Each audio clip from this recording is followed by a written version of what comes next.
de sa collection Noirceur, Ska, l'éditeur numérique, présente Marcelin de Serge Cazenave, lu par lui-même.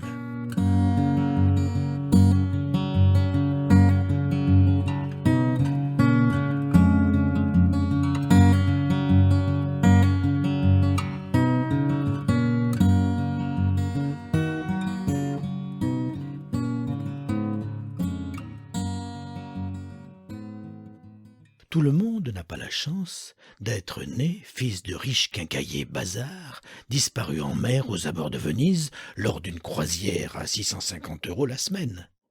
À 18 ans et un jour, Marcelin lut. Son portrait. Grand, fin, sec, une paire de lunettes mutualistes, front bas, coupé en deux par une fine ride horizontale, bouche assortie, lèvres aussi minces que les queues des cerises, et un nez, le nez, surplombant un buisson d'épineux, un bout de chair déjà vieux, avec des trous pour respirer. Comme le hasard ne fait rien à la légère, Marcelin naquit sourd d'une oreille, la gauche, et radin comme pas deux. Si l'estime était un vent, beaucoup de mes amis auraient les cheveux ébouriffés. Ceux de Marcelin, pareils à une fiente tombée du ciel, humide et argileuse, sur la peau de son crâne bosselé, semblaient s'être figés depuis toujours. Sa vie, ce que nous en savions.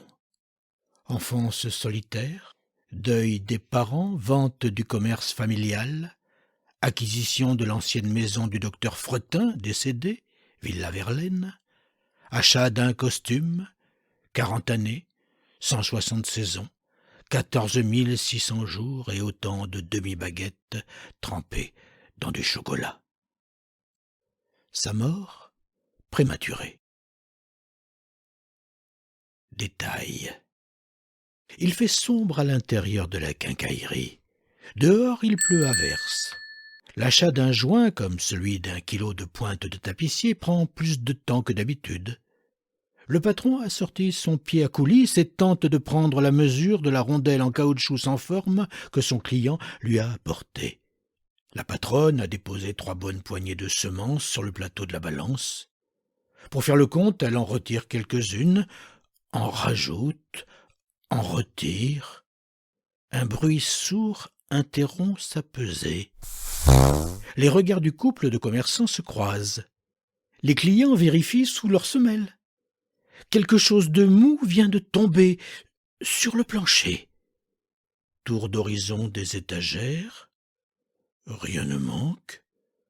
Tout est en place. Un miaulement rompt le silence. Livide, la jeune femme lentement s'affaisse et disparaît derrière le comptoir. Confusion. Pris pour une flatulence, alors qu'on ne l'attendait pas si tôt, Marcelin vint au monde avant terme, à 7 mois, éjecté et trahi par un ventre novice. C'est à la pelle de ménage qu'on le ramassa et qu'on le glissa dans un carton à chaussures, pointure 37, l'y laissant une demi-journée couvert d'une charentaise retournée dans l'attente du docteur Fretin qui, dans des fermes isolées, avait eu fort à faire ce jour-là.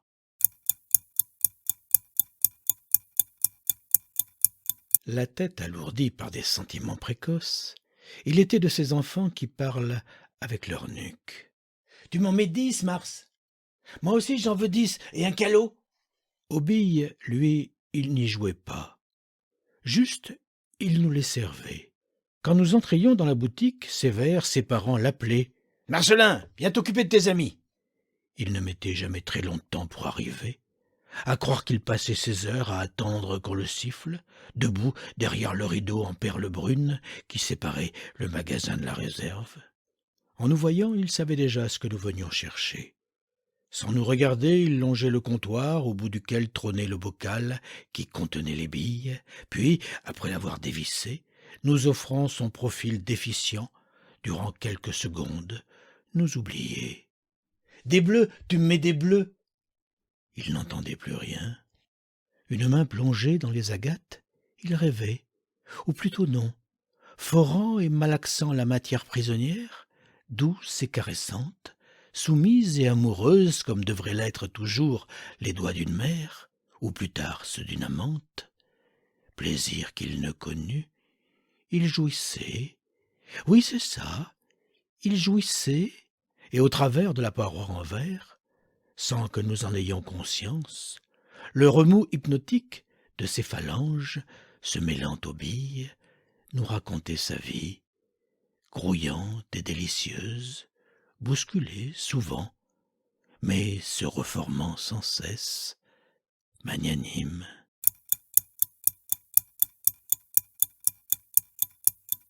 Quelques œillades du quincaillier avaient suffi pour nous rendre complices. Nous retenions nos rires. « Marcelin, les billes, tu les ternis !» hurlait sa mère qui se tenait, dans le mauvais angle, à l'autre bout du magasin. Dans quel songe s'était-il perdu cette fois, pour ne pas sentir la présence de son père se glisser dans son dos? Plus qu'un autre jour, la peau de ses doigts épousait voluptueusement le cristal. Vicieux, le quincaillier grimaçait d'impatience à l'idée de surprendre son fils. Qu'il puisse être heureux comme ça sans raison l'insupportait. Et puis, cette façon qu'il avait de triturer les billes avait le don de l'exaspérer. « Ce n'est pas possible !» avait-il murmuré le matin même à sa femme. « Tu nous as fait une... Marcelin, ta mère te dit !» La fin de la phrase, comme le râle de Marcelin, se perdit dans nos éclats de rire. Simultanément, il recevait de plein fouet sur le ventre le lourd tiroir qui lui faisait face, ainsi qu'entre les jambes le soutien brutal d'un genou paternel. Maintenu de la sorte, les yeux exorbités et noyés de larmes, prisonnier entre la façade en chêne du tiroir et la blouse rebondie de son bourreau, réduit à presque rien, la vision que nous avions de notre ami suscitait dans nos cœurs à peine plus de pitié que la vue d'un lapin écorché. Et tandis qu'on ne pouvait douter de sa perte de connaissance, je vis sa main en toute indépendance, lentement se refermer, assassine, sur les billes tant aimées. Je ne remis jamais plus les pieds à la quincaillerie. Une sorte de crainte, de honte aussi, ni ne pus oublier cette suite de mots qui me vint comme une fulgurance, comme laides elles sont, ces petites trahisons qui, pensons-nous, nous embellissent. Ce que nous ignorions.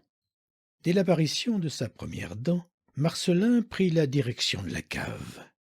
Sa chambre, la jolie, celle du premier étage, tapissée de fleurs, on ne lui permit de l'occuper qu'exceptionnellement les jours de forte fièvre. « Monte et va te coucher sur ton lit de mort !» À ces mots hostiles, Marcelin savait que dans la journée, il aurait droit à la visite du docteur. Bien que rêches, les draps sentaient bon la lavande. « Alors, gamin !» lui demandait Fretin en entrant dans la chambre. « On aime se faire bichonner ?» C'est alors qu'il aurait aimé mourir, parce que malgré lui, pénétré du personnage de fils choyé qu'on venait de lui prêter, afin de ne pas laisser apparaître un soupçon de maltraitance, il souriait de façon stupide et se mettait à rougir à l'évocation de son bonheur fin. Mis à part toutes sortes de maladies infantiles, à 5 ans, par hasard, on lui découvrit une maladie orpheline. Les symptômes n'étaient pas visibles.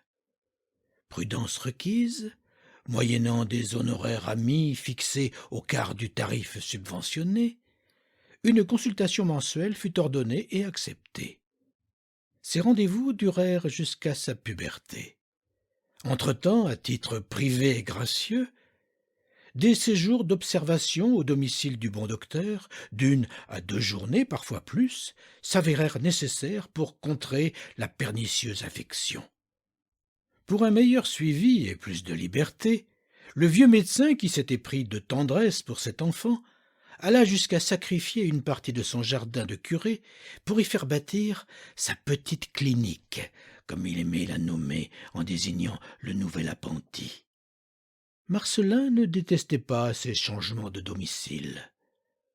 La pièce, laissée brute de ciment, avait tout l'air d'un caveau et le lit médicalisé n'était pas d'un grand confort. Mais comme il passait tout son temps à dormir, assommé par les neuroleptiques que lui prodiguait son sauveur, peu lui importait.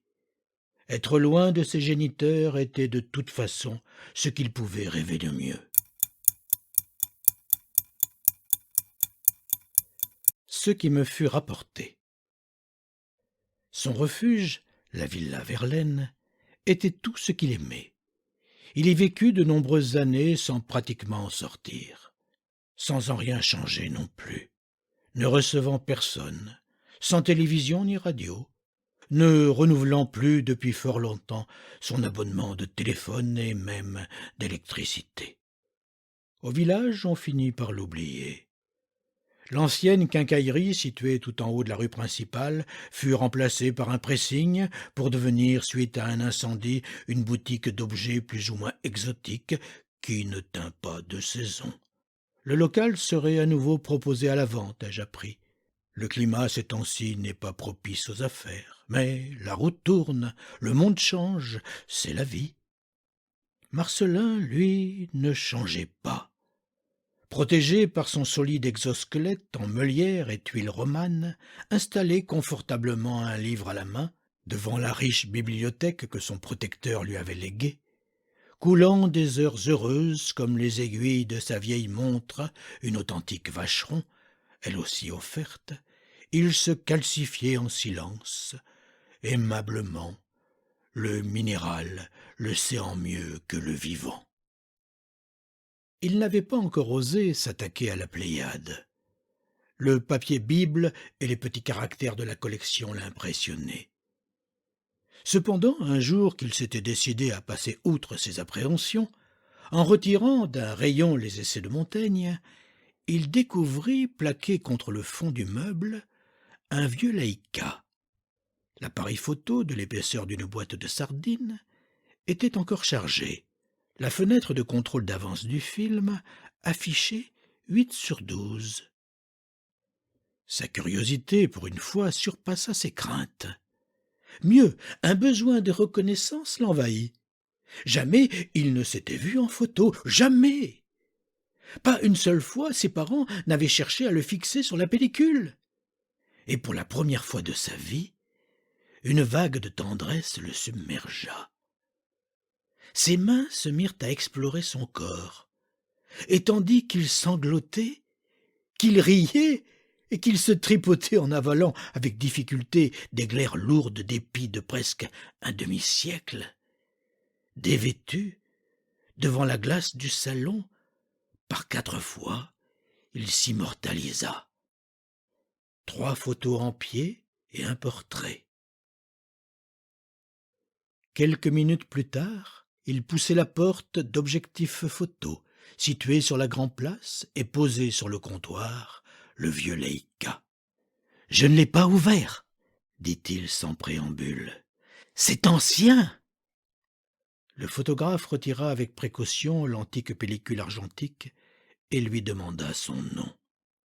Distrait par les nombreux clichés encadrés en exposition sur les murs, Marcelin ne l'entendit pas. Il s'y voyait déjà. Plein de convoitise, il s'informa du prix de chaque format et fit comprendre que son portrait en A4 pourrait l'intéresser. « Enfin, si je ne me suis pas raté, » ajouta-t-il très agité. Voyant à quel genre d'individu il avait affaire, le photographe ne renouvela pas sa question et glissa le rouleau dans une pochette sans y inscrire de nom. « Elles seront prêtes dans 3 jours, vous pourrez venir les chercher vendredi, » dit-il d'une voix forte, en détachant bien les syllabes. « Vendredi !» répéta Marcelin songeur. « Bien, bien, merci, à vendredi alors !» Vendredi. 10 fois qu'il lisait les horaires d'ouverture. 9h30 à 12h30, 15h à 19h. La montre du docteur Fretin ne l'avait jamais trahi. Il était 9h40 et les grilles du magasin étaient toujours baissées. Une pluie fine se mit à tomber. 2 personnes se joignirent à lui, une jeune femme et un homme qui poliment le saluèrent. Marcelin pensait revenir plus tard lorsqu'il perçut un léger mouvement à l'intérieur de la boutique. Il poussa un soupir de soulagement et n'attendit pas que le rideau soit complètement levé pour se précipiter jusqu'à la caisse. Un sourire lui déchirait la moitié du visage. Il n'avait jamais été aussi heureux. Il n'avait Dieu que pour la pochette qui se trouvait devant lui. Impatient, il osa interpeller le photographe qui, mal à l'aise, finissait d'achever la mise en lumière de ses vitrines. « Ce sont mes photos ?» Le photographe jeta un coup d'œil rapide au couple. Marcelin ne remarqua pas le discret mouvement de tête affirmatif que la femme adressa au commerçant. « Oui, ce sont les vôtres. »« Je vous dois 15 €. Marcelin sortit d'une enveloppe 3 billets de 5, saisit délicatement la précieuse pochette contenant ses photos et, sans s'étonner de ne pas recevoir de ticket de caisse ni de remerciements, comme porté par un nuage, encore plus sourd que d'habitude, ignorant qu'il était filé, rentra directement chez lui. Devant la villa Verlaine. Appel de la femme sur son portable. Attente. 5 minutes. Une dizaine de curieux, dont le photographe. Quelques secondes encore. Attroupement. Une sirène.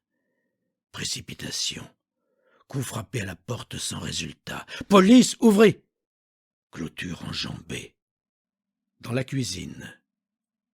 Le lait chocolaté passait par-dessus la casserole. Ça sentait le brûler. Les photos d'abord étalées sur la table avaient été balayées d'un revers de main. Beaucoup étaient à terre. À part les 4 photos floues que Marcelin avait prises, toutes les autres affichaient le corps sans défense et apparemment drogué d'un enfant. Un homme cagoulé et nu, le sexe à la main, se tenait près de lui. Seule sa montre pouvait l'identifier. Mais qui se souvenait encore du docteur Fretin? Marcelin fut retrouvé dans la petite clinique, nageant dans son sang, les veines tranchées par le ver brisé de sa vacheron, comme s'il avait voulu remonter le temps et rejoindre au plus vite sous la dalle fissurée du sinistre caveau la terre bâillonnée de son bout de jardin impunément bâti.